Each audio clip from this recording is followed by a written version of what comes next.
Shalom saudaraku yang dikasihi oleh Tuhan Yesus Kristus. Mari kita siapkan hati kita sungguh-sungguh saat ini. Kita mau mendengarkan kebenaran firman Tuhan ini. Mari kita berdoa. Bapa yang Maha Kudus, Allah yang Maha Mulia, kembali kami ada di hadapan Bapa. Dengan segala kerendahan hati kami mau duduk diam di kaki Tuhan. Kami mau mendengarkan kebenaran firman-Mu. Kuduskanlah setiap kami. Layakkanlah setiap kami di hadapan Bapa.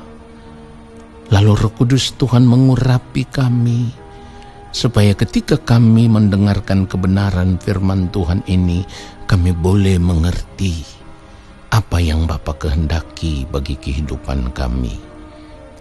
Di dalam nama Tuhan Yesus Kristus, kami siapkan hati kami untuk menerima kebenaran firman Tuhan ini. Maafkan kami Bapa, ampuni ketidaktepatan hidup kami. Lalu lewat firman-Mu ya Tuhan, kami mau hidup benar, hidup kudus, hidup berkenan di hadapan Bapa. Dalam nama Tuhan Yesus Kristus, kami berdoa, haleluya. Amin. Saudara yang dikasihi oleh Tuhan Yesus Kristus, kebenaran firman Tuhan kita saat ini berjudul, Hidup Ini Singkat. Saudaraku, kita harus menyadari bahwa kehidupan yang kita jalani saat ini sangat singkat. Sangat singkat. Bahkan firman Tuhan menggambarkan bahwa hidup ini seperti uap yang sebentar saja kelihatan lalu lenyap. Saudara, kalau kita tahu bahwa hidup di dunia ini sangat singkat, dan kita juga tahu bahwa ketika kehidupan kita di dunia ini berakhir, maka kita akan masuk kepada kehidupan yang sesungguhnya, yaitu kehidupan di kekekalan. Maka seharusnya kita memandang akan hal ini sebagai persoalan hidup yang serius, persoalan hidup yang harus kita bereskan, persoalan hidup yang harus kita kerjakan melebihi apapun. Harus kita selesaikan ini secepat mungkin, melebihi persoalan hidup apapun yang sedang kita hadapi sekarang ini, saudaraku. Saudara yang dikasihi oleh Tuhan Yesus Kristus, saat ini demi mengejar kesenangan hidup dunia, maka ada begitu banyak orang mengarahkan fokus hidup mereka untuk perkara-perkara dunia, sehingga mereka tidak pernah berpikir lagi bahwa hidup yang kita jalani di dunia hari ini suatu hari nanti akan berakhir, dan pasti akan berakhir. Dengar baik, pasti akan berakhir. Suatu hari nanti kita harus mempertanggungjawabkan hidup yang kita jalani hari ini di hadapan Tuhan. Ketika kita berada di balik kematian nanti, saudaraku, kita harus mempertanggungjawabkan semuanya itu. Tidak ada satu orang pun yang dapat lolos dari pertanggungan jawab di hadapan Tuhan ini. Sebab sama seperti firman Tuhan katakan, kita akan menghadap pengadilan Tuhan. Kita akan menghadap takhta pengadilan Kristus. Saudara yang dikasihi oleh Tuhan Yesus Kristus, oleh sebab itu kita tidak boleh berpikir bahwa masih ada kesempatan, masih ada waktu yang cukup panjang, di mana pada akhirnya kita menunda untuk berubah. Kita menunda untuk memeriksa keadaan hidup kita. Apakah kita sudah berkenan di hadapan Tuhan atau belum? Kita menunda untuk bertobat, saudaraku. Ini persoalan hidup yang utama yang terjadi di dalam kehidupan banyak orang percaya saat ini. Selalu menunda untuk berubah, untuk bertobat, untuk hidup sungguh-sungguh di hadapan Tuhan. Karena kita berpikir, masih ada waktulah, masih panjang hidup ini, umur masih muda. Saudara yang dikasihi oleh Tuhan Yesus Kristus, kalau saat ini kita memiliki cara hidup yang demikian, kita sedang melakukan tindakan yang sangat konyol. Kenapa? Waktu Tuhan itu tiba bisa kapan saja, dan kita tidak pernah tahu, kita tidak pernah mengerti. Saudaraku, orang percaya yang benar akan menyadari bahwa disingkatnya masa hidup di dunia ini, itu adalah kesempatan untuk memperbaiki diri, kesempatan untuk melepaskan diri dari keterikatan dengan dunia ini. Kita harus berani mengambil keputusan untuk meninggalkan dunia ini dengan segala kesenangannya. Kita harus berani. Kita harus mulai berpikir bahwa dunia ini bukanlah tempat hidup yang nyaman bagi kita. Sebab kita hanya hidup sementara. Waktu hidup kita di dunia ini sangat singkat. Kita harus mau melepaskan seluruh kesenangan hidup dunia ini, lalu kita mengarahkan hidup kita hanya untuk menantikan Tuhan saja. Sekali lagi, hanya untuk menantikan Tuhan saja. Saudara, Mazmur 90 ayat 12, firman Tuhan katakan, "Ajarlah kami menghitung hari-hari kami sedemikian, hingga kami beroleh hati yang bijaksana." Menghitung hari-hari kami sedemikian artinya kesempatan waktu hidup yang kita miliki saat ini harus kita perhatikan secara benar. Dari detik ke detik, menit ke menit, jam ke jam, hari ke hari, minggu ke minggu, bulan ke bulan, tahun ke tahun.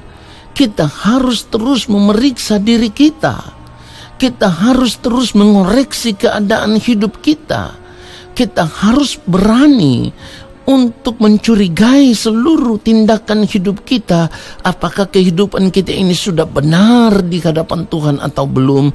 Perbuatan kita sudah benar di hadapan Tuhan atau belum? Perkataan kita sudah benar di hadapan Tuhan atau belum, saudaraku? Jadi kalau dikatakan ajarlah kami menghitung hari-hari kami sedemikian, artinya kita harus mulai periksa seluruh gerak pikiran kita, perkataan kita, perbuatan kita, tindakan kita, semua yang kita lakukan, apakah itu sudah benar-benar berkenan kepada Bapa di sorga atau belum?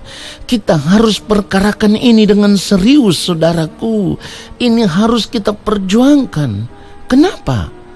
Karena waktu hidup ini sangat singkat. Sekali lagi, waktu hidup ini sangat singkat. Saudara jangan lagi berpikir bahwa masih ada waktu masih panjang. Nah saudaraku, Mazmur 90 ayat 10, firman Tuhan katakan, "Masa hidup kami 70 tahun, dan jika kami kuat 80 tahun, dan kebanggaannya adalah kesukaran dan penderitaan, sebab berlalunya buru-buru dan kami melayang lenyap." Perhatikan baik, berlalunya buru-buru dan kami melayang lenyap. Artinya singkat sekali, saudaraku. Waktu hidup yang hanya 70 sampai 80 tahun di dunia ini, bila dibandingkan dengan kehidupan di kekekalan, kehidupan yang tidak berujung, kehidupan yang tidak pernah berakhir, itu artinya kehidupan di dunia ini terlalu singkat, bahkan sangat-sangat singkat, saudaraku. Itulah kenapa kita harus belajar untuk memeriksa seluruh keberadaan hidup kita, lalu kita mau berubah. Karena apa? Karena kita akan masuk kepada kehidupan yang sesungguhnya, kehidupan di kekekalan. Saudaraku, setiap kita pasti tahu bahwa kehidupan di kekekalan adalah kehidupan yang tidak pernah berakhir. Kehidupan yang tidak berujung, kehidupan yang tidak lagi dibatasi oleh waktu. Kalau demikian, seharusnya kita gentar di hadapan Tuhan saat kita masih hidup di dunia ini. Ya, seharusnya kita gentar di hadapan Tuhan. Sebab ketika kehidupan yang kita jalani hari ini adalah kehidupan yang tidak berkenan di hadapan Allah, maka di kekekalan nanti buah kehidupan yang akan kita tuai dari hidup kita hari ini adalah kebinasaan kekal. Ingat baik, kalau hidup yang kita jalani hari ini adalah hidup yang tidak berkenan di hadapan Allah, maka buah yang akan kita tuai nanti di kekekalan dari kehidupan kita hari ini, buahnya adalah kebinasaan kekal. Apa yang kita tabur hari ini, saudaraku, itu akan kita tuai di kekekalan nanti. Dan tidak ada seorang pun yang dapat menghindari keadaan ini. Galatia pasal yang ke-6 ayatnya yang ke-8. Firman Tuhan katakan, sebab barang siapa menabur dalam dagingnya, ia akan menuai kebinasaan dari dagingnya. Tetapi barang siapa menabur dalam roh, ia akan menuai hidup yang kekal dari roh itu. Nah saudara, jadi semuanya harus kita pertanggungjawabkan di hadapan Tuhan. Semua cara hidup kita yang hanya dipenuhi dengan hawa nafsu diri, keinginan-keinginan diri yang diwarnai dengan keinginan-keinginan daging. Ingat baik, semuanya itu akan mengantar kita kepada kebinasaan di kekekalan nanti. Itulah kenapa kita harus berubah. Saudaraku, setiap perbuatan kita saat ini tidak ada yang tersembunyi di hadapan Tuhan. Kita bisa saja bersembunyi di hadapan manusia, tetapi kita tidak bisa bersembunyi di hadapan Tuhan. Tuhan melihat bahkan sampai di kedalaman hati kita yang tersembunyi sekalipun di hadapan manusia. Apa yang kita pikirkan, apa yang kita rasakan, ya, semua itu nyata di hadapan Tuhan. Tidak ada yang tersembunyi. Nah, oleh sebab itu saudaraku, kita harus sungguh-sungguh berubah. Kita harus sungguh-sungguh mau memeriksa keadaan hidup kita supaya kehidupan kita benar-benar berkenan di hadapan Tuhan. Saudaraku, kalau kita membaca Galatia pasal yang ke-6 ini, ayatnya yang ke-7, firman Tuhan katakan begini, jangan sesat. Allah tidak membiarkan dirinya dipermainkan, karena apa yang ditabur orang itu juga yang akan dituainya. Nah saudara, itulah kenapa kita harus mencurigai seluruh keberadaan hidup kita ini. Apakah sudah seperti yang Allah kehendaki atau belum? Dan standar hidupnya jelas, ya. Standar hidup kita sebagai orang percaya itu sangat jelas, karena standar hidupnya adalah kehidupan Tuhan Yesus Kristus. Kita terpanggil untuk hidup sama seperti Kristus telah hidup. Saudara yang dikasihi oleh Tuhan Yesus Kristus, hidup sama seperti Kristus telah hidup berarti kita harus berani untuk meninggalkan dunia ini. Karena hidup sama seperti Kristus telah hidup berarti kita harus hidup sepenuhnya dalam kedaulatan Tuhan. Kita harus tunduk kepada Tuhan. Kita harus hidup di dalam ketaatan penuh. Kita harus ada di dalam kesucian kekudusan Tuhan. Jangan main-main lagi dengan hidup ini, saudaraku. Semua ini kita harus perjuangkan supaya semakin hari manusia batinnya kita semakin diubah, semakin dibaharui. Manusia batinnya kita semakin cemerlang, semakin menjadi sama seperti yang Allah Bapa di sorga kehendaki. Ketika Tuhan Yesus hidup di dunia ini, ingat baik, tidak ada sesuatu yang dia lakukan untuk kesenangan hidupnya sendiri.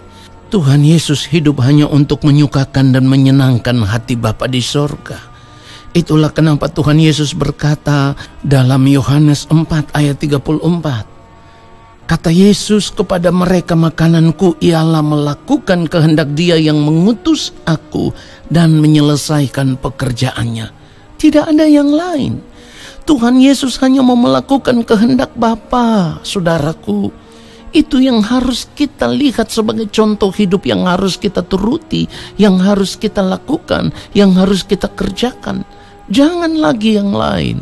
Benar saudaraku bahwa saat kita hidup di dunia ini, kita juga perlu makan, minum, dan pakai. Tetapi ingat baik, itu bukan segala-galanya. Matius 6 ayat 33 firman Tuhan katakan, tetapi carilah dahulu kerajaan Allah dan kebenarannya, maka semuanya itu akan ditambahkan kepadamu. Saudara, perhatikan baik, kalau dikatakan carilah dahulu kerajaan Allah, artinya kita harus mengutamakan kehidupan kekal lebih daripada apapun. Lebih dari apapun, saudaraku. Kalau soal makan, minum, dan pakai, firman Tuhan katakan asal ada makanan dan pakaian cukuplah. Artinya di dalam segala keadaan kita harus mengucap syukur dengan keadaan hidup kita, lalu kita berjuang untuk kehidupan kita di kekekalan lebih daripada apapun yang kita jalani saat ini. Saudara yang dikasihi oleh Tuhan Yesus Kristus, perhatikan cara hidup Tuhan Yesus ketika Tuhan Yesus ditawarkan dunia ini dengan segala kesenangannya. Tuhan Yesus dengan tegas menolak penawaran itu. Bagaimana dengan kita saat ini? Ketika dunia menawarkan kesenangan hidup, apakah kita juga menolak itu? Saudara, kalau kita mau hidup sama seperti Kristus telah hidup, berarti kita harus berani meninggalkan semua kesenangan hidup dunia. Kalau saat ini kita masih tertarik dengan tawaran-tawaran hidup dunia ini, itu artinya kita belum menyerahkan hidup kita sepenuhnya kepada Allah. Dan itu juga artinya kita bukan orang percaya. Kita bukan orang percaya. Sebab orang yang percaya kepada Allah, dia mau menyerahkan seluruh kehidupannya kepada Allah tanpa mengambil sebagian untuk dinikmati. Saudaraku, kalau kita benar-benar percaya kepada Allah, kita harus hidup benar di hadapan Allah. Jangan main-main dengan hidup ini. Orang yang tidak hidup sama seperti Kristus telah hidup melakukan kehendak Allah Bapa di sorga, tidak akan mungkin bisa diterima di dalam kerajaan Allah, saudaraku. Sekali lagi, tidak akan mungkin bisa diterima di dalam kerajaan Allah. Kalau kita baca kebenaran firman Tuhan, dari Matius pasalnya yang ke-7 ayat 21, firman Tuhan berkata dengan sangat jelas, bukan setiap orang yang berseru kepadaku Tuhan, Tuhan akan masuk ke dalam kerajaan sorga, melainkan dia yang melakukan kehendak Bapa-Ku yang di sorga. Perhatikan baik ayat 22. Pada hari terakhir banyak orang akan berseru kepadaku, Tuhan, Tuhan, bukankah kami bernubuat demi nama-Mu dan mengusir setan demi nama-Mu dan mengadakan banyak mujizat demi nama-Mu juga? 23, saudaraku, perhatikan baik. Pada waktu itulah aku akan berterus terang kepada mereka dan berkata, aku tidak pernah mengenal kamu. Enyahlah daripadaku kamu sekalian pembuat kejahatan. Saudara, kalau orang yang melayani Tuhan saja bisa ditolak sama Tuhan, bagaimana kita yang tidak serius dalam menjalani kehidupan ini? Hidup suka-suka sendiri, hidup dipenuhi dengan berbagai keinginan daging. Saudaraku, kita tidak akan mungkin diterima di dalam kerajaan Allah Bapa di sorga. Itu jelas, saudaraku. Saudara yang dikasihi oleh Tuhan Yesus Kristus, kenapa untuk sesuatu yang sia-sia kita berani membayar harga mahal? Kita mengorbankan waktu, tenaga, pikiran kita untuk mengejar itu. Padahal kita tahu bahwa itu semua tidak akan kita bawa sampai di kekekalan nanti. Lalu kenapa? Untuk kenyamanan hidup kita di kekekalan, untuk masa depan kehidupan kita di kekekalan, kita tidak mau berjuang sungguh-sungguh untuk itu. Jangan lagi menjadi orang yang bodoh, saudaraku. Berjuanglah untuk hidup benar di hadapan Tuhan. Berjuanglah untuk tetap tinggal di dalam kesucian kekudusan Allah. Berjuanglah untuk hidup hanya menyenangkan hati Allah Bapa di sorga. Saudara, kita harus memperbaiki cara hidup kita yang salah selama ini. Selama ini dunia sudah terlanjur mendidik kita dengan cara hidup yang salah. Kita harus menyadari itu semua. Berpikirlah bahwa esok sudah tidak ada lagi kesempatan bagi saya untuk berubah. Hari ini adalah hari terakhir saya hidup di dunia ini. Kita harus memikirkan itu dengan serius. Jangan yang lain. Saudara, Ibrani pasal yang ketiga ayat 15, firman Tuhan katakan, tetapi apabila pernah dikatakan pada hari ini, Jika kamu mendengar suaranya, jangan keraskan hatimu seperti dalam kegeraman. Jadi kalau hari ini firman Tuhan mengingatkan engkau, firman Tuhan menasihati engkau, firman Tuhan menegur dirimu dengan keras, jangan ditunda lagi. Ambillah keputusan untuk berubah, saudaraku. Berpikirlah bahwa inilah waktu yang terakhir bagi saya. Kalau saya tidak berubah, saya akan binasa. Nah, saudara yang dikasihi oleh Tuhan Yesus Kristus, kalau hari ini kita tidak berubah, maka kita bisa tidak punya kesempatan lagi untuk berubah. Kenapa? Karena waktu Tuhan tidak pernah ada yang tahu. Ketika waktu Tuhan itu tiba bagi kita, itu bisa terjadi setiap saat. Dan kalau itu terjadi, sementara kita tidak lagi memiliki kesempatan untuk merubah diri, kita tidak lagi memiliki kesempatan untuk bertobat, maka jelas di balik kematian nanti kita akan terbuang ke dalam kengerian yang sangat-sangat luar biasa. Kenapa? Saudara ingat baik, di neraka itu apinya tidak padam. Dan sekalipun saudara saat itu ingin bertobat, sungguh-sungguh mau bertobat, sudah tidak ada lagi kesempatan. Menangis air mata darah sekalipun saat itu tidak lagi bisa merubah sesuatu. Oleh sebab itu, saudaraku, selagi ada kesempatan hari ini, selagi kita mendengarkan kebenaran firman Tuhan ini, selagi kita dinasihati, kita ditegur, kita harus mengambil keputusan untuk berubah hari ini dan jangan ditunda. Sekali lagi saya mau katakan, hari ini dan jangan ditunda. Singkat sekali waktu hidup ini.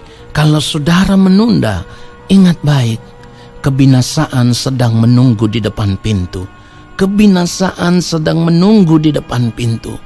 Kiranya kebenaran firman Tuhan ini semakin menyadarkan kita, supaya kita mengambil keputusan untuk hidup benar, hidup dalam kesucian, hidup dalam kekudusan, hidup hanya untuk menyukakan, menyenangkan hati Allah Bapa di sorga. Tuhan Yesus memberkati kita semua. Haleluya. Amin.